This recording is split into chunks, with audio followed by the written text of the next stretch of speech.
तुमने कभी ना कभी ऐसे हादसे तो सुने ही होंगे जिसमें विच डाइन का इन्वॉल्वमेंट बहुत ही ज्यादा होता है, जिसमें ये अपने ब्लैक मैजिक्स को यूज करके अपने विक्टिम को कर्स या फिर उनकी जान तक ले सकती हैं। लेकिन क्या तुम बिलीव करोगे कि सिर्फ इनका देख लेना ही किसी की जिंदगी तक बर्बाद कर सकती है। Welcome everyone, this is your host युग वैराज और आज हम बात करने वाले हैं मेरे सोसाइटी की one of the most disturbing incident के बारे में, जो कि मेरे नेबर्स के साथ ही बीती थी। सो बिना कोई टाइम वेस्ट किए let's dive into the darkness.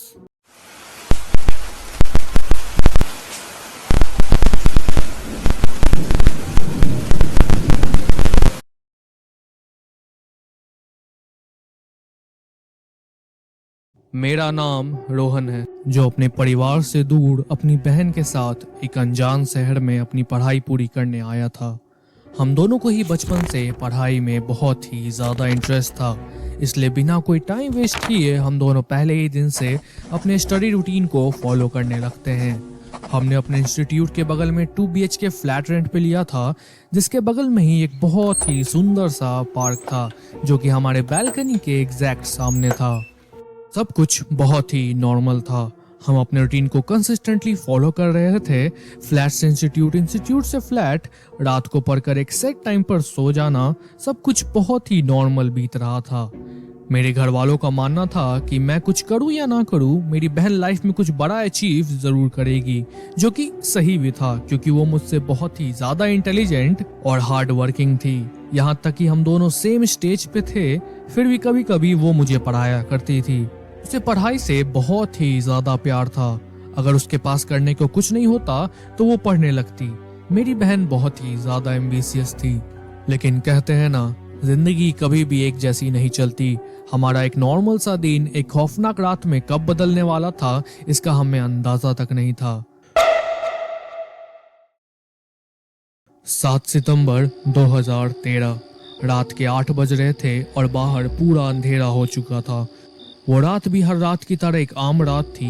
मेरी बहन पढ़ाई कर रही थी और मैं बालकनी में हवा खा रहा था। तभी मेरी नज़र अचानक से पार्क के एक झूले पर पड़ती है। ऐसा लग रहा था जैसे वहाँ कोई बैठा हो। अंधेरा बहुत था, इसलिए उसका फेस तो विजिबल नहीं था, बट इतना क्लियर था कि वहाँ कोई बैठा है और शायद मुझे ही देख रहा है। ये बात थोड़ी अजीब इसलिए थी क्योंकि पार्क 4 दिन से बंद था। खैर, अगले दिन संडे था, इसलिए हम दोनों ने बहुत सारी बातें करी, जिसके कारण हमें सोते सोते 1 बज गए।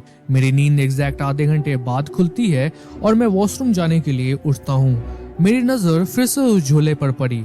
अंधेरा बहुत बढ़ गया था, लेकिन ऐसा लग रहा था जैसे वहाँ अभी भी कोई बैठा हुआ है।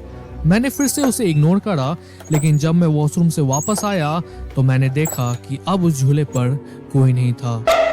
ऐसा लगा जैसे वहाँ कोई बैठकर इतने देर से किसी चीज के होने का इंतजार कर रहा हो, और अब वो पूरा हुआ। पता नहीं क्यों, पर मुझे ऐसा फील हुआ जैसे मुझे अपनी बहन को एक बार देखना चाहिए। दौड़ कर गया। जैसे ही अपनी बहन के कमरे के पास पहुंचा, मुझे एक आवाज सुनाई दी। मुझे लगा मेरी बहन किसी से बात कर रही थी, लेकिन जब मैं कमरे के और पास गया तो मुझे रियलाइज हुआ कि ये मेरी बहन की आवाज ही नहीं थी। मैं बहुत ही ज्यादा घबरा गया था, पर मैंने फिर भी दरवाजा खोला। मेरी बहन आईने के सामने बैठकर अपने बाल काट रही थी। मैं दौड़ कर गया, अपनी बहन का हाथ पकड़ा और उस पर चीखने लगा कि ये तुम क्या कर रही हो, और उसने मुझे बंगाली में जवाब दिया।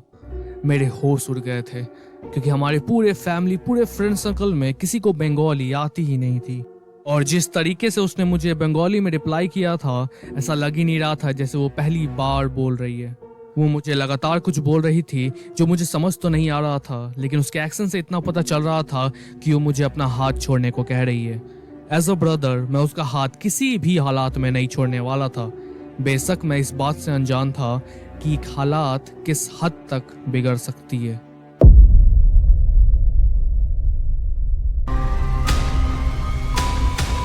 उसने अपने बाल नोच लिए थे, उसके सर से खून निकल रहा था। वो मुझे गुस्से से देख रही थी और मेरे आंखों से आंसू गिर रहे थे। मुझे बिल्कुल समझ नहीं आ रहा था मुझे क्या करना चाहिए। हमारी जिंदगी में अचानक से एक ऐसा तूफान आया था जिसे डील करना हमने कभी सीखा ही नहीं। मुझे इतना याद था कि हमारी माँ ने हमें एक बोतल में गंगा जल दिया था, जो इस वक्त मेरे कमरे में था। मैंने जोर से उसके दोनों हाथों को पकड़ के उसे बेड पर बैठाया। वो मुझे गुस्से से देख रही थी और उसकी आंखों से ये साफ था कि उस वक्त वो मेरी बहन नहीं थी। इस हादसे को पूरे 11 साल हो चुके हैं, लेकिन अभी भी रोहन के फैमिली के हर एक मेंबर के दिमाग में ये हादसा ऐसे बसा हुआ है जैसे कोई कल की बात हो। रोहन ने अपने आगे की पढ़ाई को पूरा करा और अभी वो एक अच्छे कंपनी के अच्छे पोजीशन पे है, लेकिन वहीं दूसरे तरफ रूही एक हाउसवाइफ है। जो लड़की इतनी ज़्यादा एम्बिशियस थी, जिसके इतने बड़े बड़े सपने थे, उसने उस इंसिडेंट के बाद सब कुछ छोड़ दिया। लिटरली सब कुछ छोड़ दिया। उसे बस इतना याद है कि अगर उसके भाई ने उस दिन उसे गंगा जल नहीं पिलाया होता तो वह आज क्या करती, या फिर आज वो होती भी या नहीं। लेकिन आखिरकार बात बिगड़ी तो बिगड़ी कहाँ, मतलब इतना सब कुछ हो कैसे गया। तो जिस तांत्रिक के पास की फैमिली गई थी, उसका ये कहना था कि उसे एक नजर लगी थी, उसे एक डाइन ने देखा था और उसे वो पसंद आ गई।